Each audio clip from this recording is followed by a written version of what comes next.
Puerto Rican style carne guisada. This is such a cozy meal that's perfect for fall. It comes together in one pot and it's actually very simple. We're starting with our achiote oil. If you don't have achiote oil, you could totally just use olive oil or some kind of neutral oil. To the pot, we're adding our stew meat. I'm using beef stew meat, but you could also make this with a lamb or pork. We're browning the meat until it looks a little something like this. Then we're removing it from the pot and adding our potatoes, our carrots, and a bit of sofrito. You want to cook this for a few minutes until the sofrito becomes really nice and fragrant.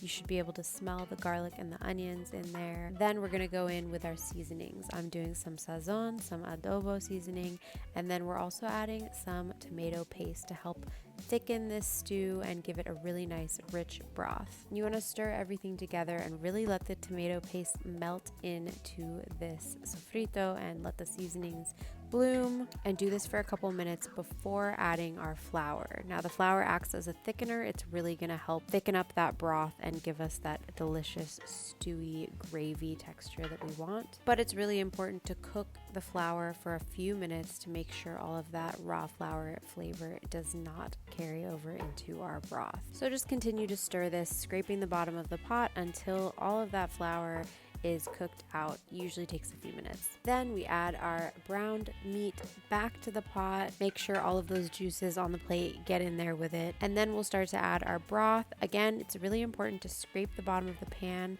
as you're adding the broth, and you can bring your heat up to high while you're doing this just to help bring everything to a simmer. I also like to wait to add my olives until this part when I've added the broth, just to make sure they don't break apart too much. Then we're just going to cover it and simmer it on low heat for about 90 minutes. It's really important to check it every 20-30 minutes to make sure nothing's sticking to the pot. If it's too thick, you can always add more broth or water. And after about 90 minutes, you should have this fall apart tender meat and a lusciously thick and rich broth that is perfect for serving over rice. Buen provecho!